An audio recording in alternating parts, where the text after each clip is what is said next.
In the depths of the Yucatan jungle, 1887, a woman named Itzel lived alone on a ranch everyone said was cursed. Her husband had died searching for something in the ruins nearby, but when a mysterious Maya healer arrived at her door, starving and wounded, she discovered her husband had been right all along. There was treasure, and it was buried directly under her feet.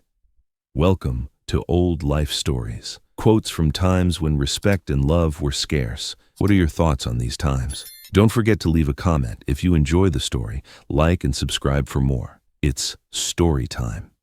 About 30 kilometers from Valladolid, buried in the densest forests of the Yucatan Peninsula, Rancho San Miguel was an abandoned property managed only by one woman in early 1887.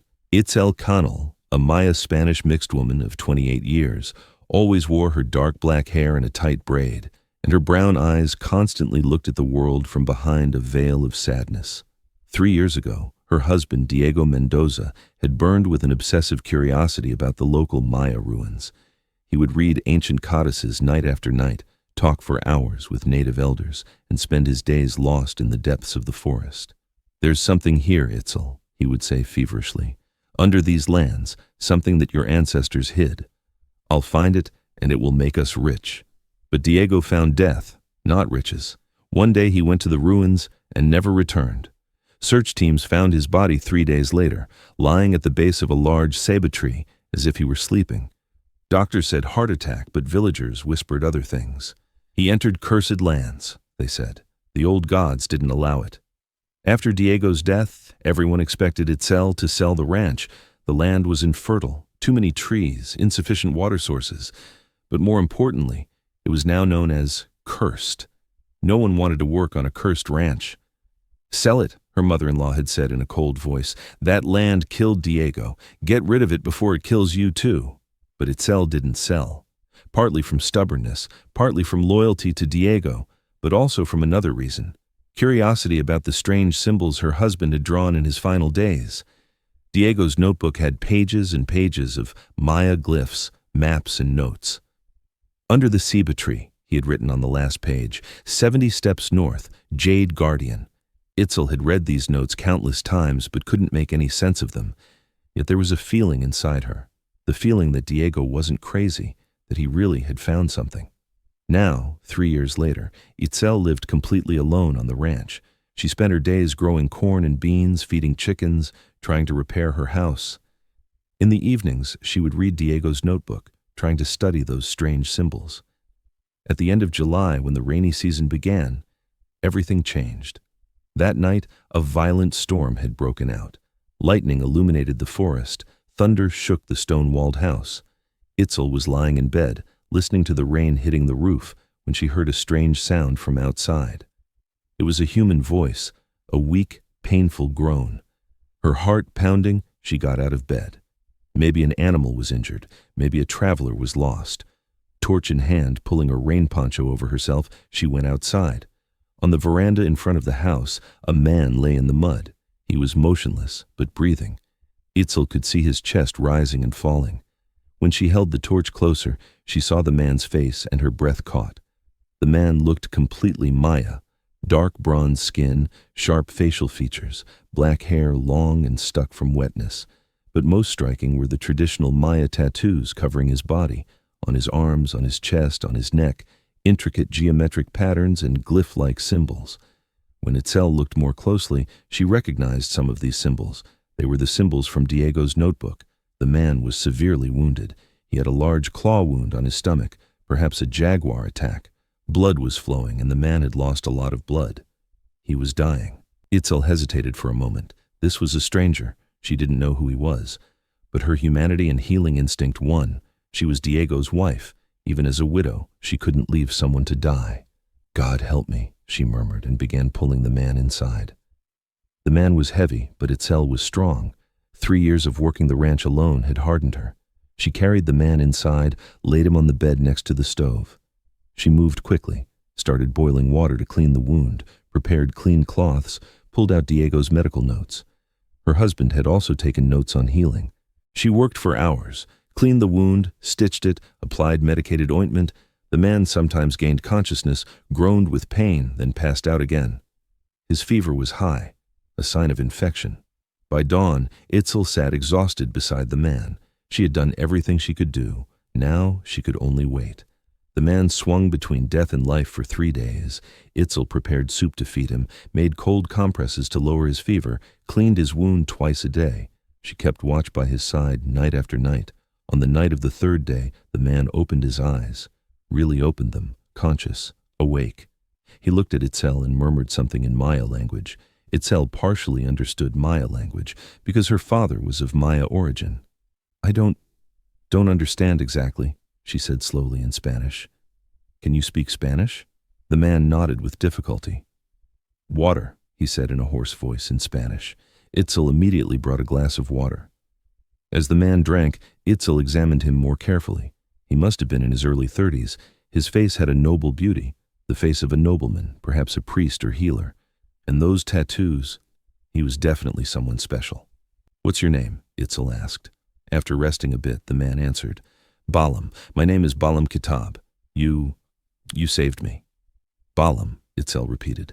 The word meant jaguar in Maya language. It was an appropriate name because the man had been wounded by a jaguar. "I'm Itzel. This is my ranch." "I know," Balam said quietly, then added, "I found you." Itzel's heart raced. "You found me? Were you looking for me?" "Yes." Balam was struggling to speak but continued. "Your husband, Diego Mendoza, he found us 3 years ago." Itzel froze. "Did you know Diego?" "Yes, he was researching ancient temples. He found our sacred place, but—" Balam stopped, grimacing with pain. "What happened to him?" Itzel asked, her eyes filling. "What really happened?" His heart stopped. But before that, he told us something. He said, "If something happens to me, tell my wife Itzel. She needs to know what's under these lands." Itzel's hands began to tremble. "What is there? What's under these lands?" Balam closed his eyes. He was tired. "Tomorrow. I'll tell you tomorrow. Now, I'm too weak." Itzel didn't insist further. The man really was weak. "Sleep. We have time to talk." But that night, Itzel couldn't sleep. The possibility of learning the truth about Diego's death, this mysterious man's presence, and the question of what's under these lands occupied her mind. The next morning, Balam was a bit better. He could sit up, could eat a little. In the afternoon, Itzel asked him her questions. "Tell me who you are," she said. "Who you really are." Balam took a deep breath. "I am Akin Balam Kitab, grandson of the last priest king of Uxmal. When the Spanish came, my ancestors hid our most sacred objects, golden plates, jade statues, sacred books.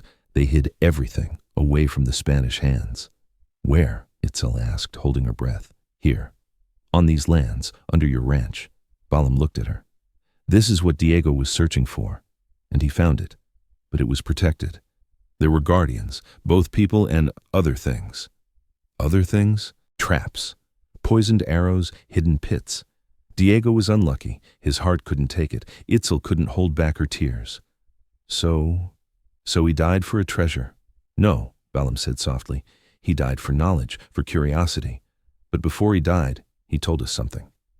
My wife Itzel is a good woman. She carries Maya blood. You can trust her. Tell her." "Tell what?" "The treasure, its location, and our offer." Itzel looked in confusion. "Offer?" Balam nodded. "Our people, those descended from Maya living in the depths of the forest, are hungry, poor, disappearing. Spanish diseases are killing us. Our lands are being taken from us. But if we have the treasure, with it we can buy food, medicine, land. We can survive."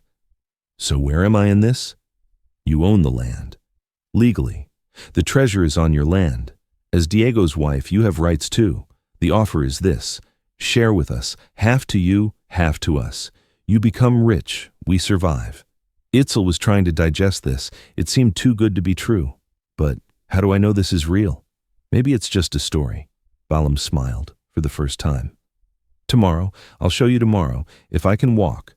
The next day, Balam could stand up, slowly. Itzel supported him and they went outside together. Balam pointed to a specific part of the forest. "The big cheba tree. That's where they found your husband's body, right?" Itzel nodded. 70 steps north from there. Diego must have written it in his notes, too. Itzel's heart began to race. He had written it, exactly the same thing. They walked slowly together. When they reached the ceiba tree, Balam stopped. "You count." 70 steps north, Itzel counted. After 70 steps, they were in a small clearing. There was nothing special visible, just grass, a few stones and bushes. Here, Balaam said. Now look for the jade guardian, a green stone shaped like a jaguar. Itzel began searching around. After a few minutes, she found it. Under the bushes, half buried in earth, a jade-green jaguar statue. It was small, but perfectly crafted. Lift it, Balaam said. When Itzel lifted the statue, she saw a small hole underneath. Inside the hole was a metal ring. When she pulled it, a large stone slab moved. A door opened, revealing stone steps descending underground. Itzel held her breath. My God!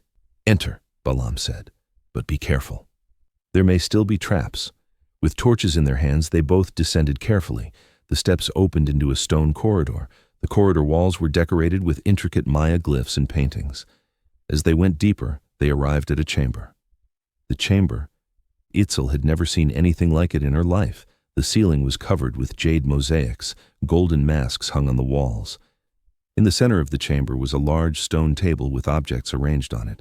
Golden plates, jade statues, obsidian knives, headdresses made of colorful feathers, and several ancient codices, Maya books.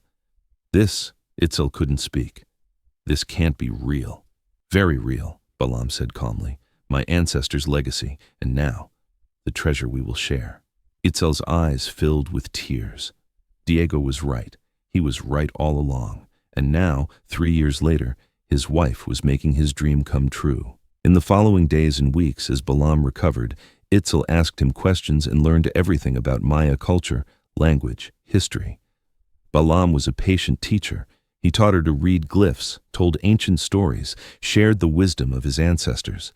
And Itzel gave him too: food, warmth, healing. But she gave more: trust, friendship, and slowly, without realizing, love.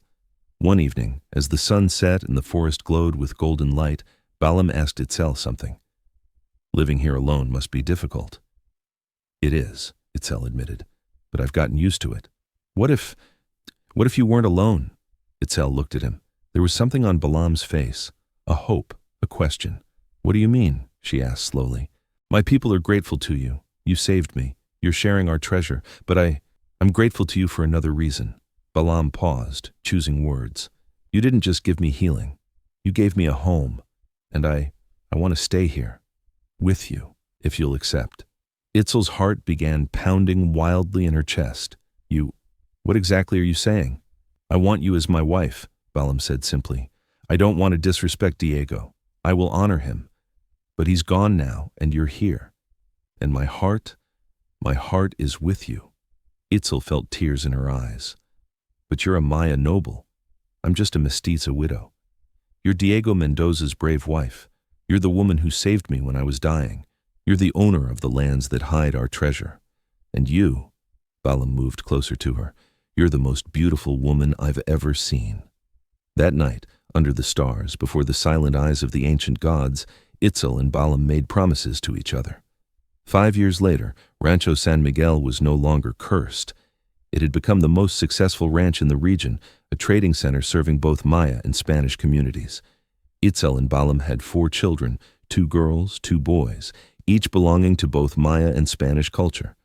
The treasure had been used wisely. Part of it was sold, money used to buy food, medicine, land. But the most valuable pieces, the codices, sacred objects, were kept safe, preserved for future generations. One evening, their eldest son asked Itzel a question. Mother, Father says Grandfather Diego was a hero. Is that true? Itzel smiled, caressing Diego's notebook, the notebook she still kept with her. Yes, my son. Your grandfather was a hero. He followed a dream he saw, and even though he couldn't see it himself, that dream came true.